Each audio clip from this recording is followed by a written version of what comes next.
Hi అండి అందరికి welcome to the Mahesh show. Radhakrishna Reddy direction లో Kireeti, Sreeleela, Genelia, Rao Ramesh, Y Ravichandran main lead లో వచ్చిన జూనియర్ మూవీ ఇప్పుడే చూసి రావడం జరిగింది. మూవీ చూసాక నాకైతే నచ్చింది guys. 2 hours 34 minutes run time తో ఈ రోజే రిలీజ్ అయిన ఈ మూవీకి నేనైతే ఏ ఎక్స్పెక్టేషన్స్ పెట్టుకోకుండా వెళ్ళాను. మూవీ అయితే నన్ను ఎక్కడా డిసప్పాయింట్ చేయలేదు. రిలీజ్ కి ముందు వరకు హీరో కిరీటిని చాలా విధాలుగా ట్రోల్ చేశారు. గాలి జనార్దన్ రెడ్డి కుమారుడు డబ్బులున్నాయి సినిమాలు తీసేస్తారు, వీడి హీరో ఏంటి, డబ్బులుంటే ప్రతి వాడు హీరోనే. బట్ సీరియస్లీ చెప్తున్నా, సినిమా చూసిన తర్వాత ఆ ట్రోలర్స్ అందరికి హీరో తన పెర్ఫార్మెన్స్ తో సమాధానం చెప్పాడనే చెప్పాలి. ఎవరైనా ఒకటే డబ్బులుంటే సినిమా తీయొచ్చు కానీ సినిమాని చేయలేరు కదా. స్టోరీ లైన్ వచ్చేసి మన ట్రైలర్ లో చూపించినట్టే విజయనగరంలో ఉంటున్న కోదండపాణి, అదేనండి మన రవిచంద్రన్ శ్యామల దంపతులకు చాలా లేట్ వయసులో తల్లిదండ్రులు అవుతారనే గుడ్ న్యూస్ అయితే వింటారు. అయితే చుట్టుపక్కల ఉన్న వాళ్ళంతా ఈ వయసులో పిల్లలేంటి అని మోకింగ్ చేయడం వల్ల ఆ ఊరు వదిలి వెళ్లిపోదామని నిర్ణయించుకుంటారు. అయితే వెళ్లే దారిలోనే తన భార్య బస్సులోనే డెలివరీ అయ్యి ఒక బిడ్డకి జన్మనిచ్చి తను చనిపోతుంది. ఆ రోజు నుంచి తన కొడుకు అభికి తన తండ్రి అన్ని అయ్యి పెంచుతాడు. అయితే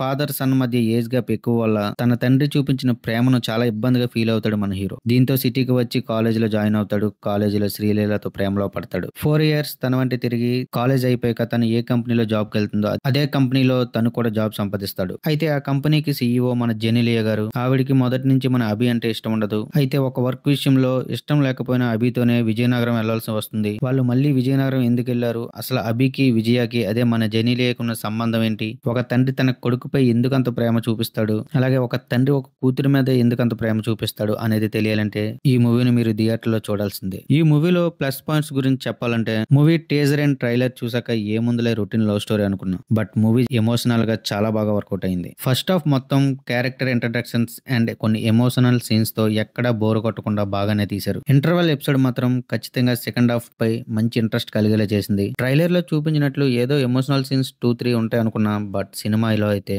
ఒక తండ్రి కొడుకు, ఒక తండ్రి కూతురు మధ్య రాసుకున్న ప్రతి సీన్ స్క్రీన్ పై చాలా బాగా ప్రజెంట్ చేశారు. మూవీ విలేజ్ బ్యాక్ డ్రాప్ కి వెళ్ళాక కూడా ఎక్కడ డిసప్పాయింట్ చేయలేదు. అప్పటి వరకు ఒకరంటే ఒకరు పడని విజయ, అభి, అదేనండి మన జెనిలియా అండ్ హీరో ఆ ఊరు వెళ్ళాక వాళ్ళ మధ్య దూరం తగ్గడం, వాళ్ళిద్దరూ కలిసి విలేజ్ ని డెవలప్ చేయడం, ప్రతి సీన్ ప్రతి షాట్ చాలా పర్ఫెక్షన్ తో తీశారు డైరెక్టర్ గారు. అలాగే ఒక తండ్రి ప్రేమను అర్థం చేసుకునే క్రమంలో హీరోలో కలిగే చేంజ్ ని చాలా బాగా ప్రజెంట్ చేశారు. ఇక కిరీటి గురించి చెప్పాలంటే ఈ మూవీ కోసం తను పెట్టిన ఎఫర్ట్స్ మూవీలో ప్రతి ఫ్రేమ్ లో చాలా బాగా కనిపించాయి. ముఖ్యంగా డాన్స్ అయితే ఇరగదీసేశాడు. తను ఎన్టీఆర్ ఫ్యాన్ అని చెప్పాడు. బహుశా ఆయన మీద ఉన్న ఎఫెక్షన్ తో కూడిన ఎఫెక్ట్ అనుకుంటా డాన్స్ అయితే కుమ్మేశాడని చెప్పాలి. మరీ ముఖ్యంగా వైరల్ వయ్యారి సాంగ్ లో శ్రీలీలకి గట్టి పోటీ ఇచ్చాడని చెప్పాలి. డాన్స్ మాత్రమే కాదు, యాక్టింగ్ లో కూడా ఫస్ట్ మూవీ అన్నట్లుగా కాకుండా సెటిల్డ్ పెర్ఫార్మెన్స్ తో అదరగొట్టాడు. ముఖ్యంగా ఎమోషనల్ సీన్స్ లో తన పెర్ఫార్మెన్స్ అయితే చాలా బాగా అనిపించింది. యాక్షన్ సీన్స్ లో అదరగొట్టాడు. ఇలా ఒకటని కాదు, అన్ని విభాగాల్లో తన పాత్ర ఏం చేయాలో అన్ని పర్ఫెక్ట్ గా డెలివర్ చేశారు. కిరీటి ఫ్యూచర్ లో కనుక మంచి స్టోరీస్ తో రాగలిగితే డెఫినెట్లీ మంచి ఫ్యూచర్ అయితే ఉందని నాకైతే అనిపిస్తుంది. ఈ సినిమాలో మరొక ప్లస్ పాయింట్ ఏంటంటే జెనిలియా గారు ఆల్మోస్ట్ 13 years తర్వాత తెలుగులో రీఎంట్రీ ఇచ్చారు. చాలా స్ట్రాంగ్ క్యారెక్టర్ ఇచ్చారు. తనకి చాలా బాగా ప్రజెంట్ చేశారు. ఆరెంజ్ బొమ్మరిల్లులో చూసిన జెనిలియా కాదని బాబు, ఈ రీఎంట్రీ మూవీలో మీరు ఖచ్చితంగా కొత్త జెనిలియాని చూస్తారు. డెఫినెట్లీ జెనిలియా గారు ఈ మూవీతో స్ట్రాంగ్ కంబ్యాక్ ఇచ్చారనే చెప్పాలి. ఈ సినిమాలో ఏదైనా నచ్చని పాయింట్ ఉందంటే అది శ్రీలీల గారి క్యారెక్టరైజేషన్. ఈ సినిమాలో శ్రీలీల గారి క్యారెక్టర్ కి పెద్దగా స్కోప్ ఏం చూపించలేదు. ఏదో గ్లామర్ డాన్స్ కోసం మాత్రమే తీసుకున్నారనిపించింది. సెకండ్ హాఫ్ లో అయితే ఒక్క సాంగ్ లో తప్ప పెద్దగా ఎక్కడా కనిపించదు. ఇకపోతే ఈ సినిమాలో మరో మెయిన్ క్యారెక్టర్ తండ్రి కోదండపాణి, అదేనండి మన రవిచంద్రన్ చాలా అద్భుతంగా చేశారు. ఆయన చేసిన ప్రతి ఎమోషనల్ సీన్స్ కూడా చాలా నేచురల్ గా అనిపించాయి. ఇక కంపెనీ చైర్మన్ గా Rao Ramesh also good job. But emotional scenes లో ఆయన నటన గురించి అయితే నేను పెద్దగా చెప్పనవసరం లేదు. ఇకపోతే వైవా హర్ష, సత్య, సుమన్ శెట్టి వాళ్ళ పాత్రలకు వాళ్ళు బాగా న్యాయం చేశారనిపించింది. ఇకపోతే ఈ సినిమాలో మ్యూజిక్ అండ్ బ్యాక్గ్రౌండ్ స్కోర్ గురించి చెప్పాలి. దేవిశ్రీ ప్రసాద్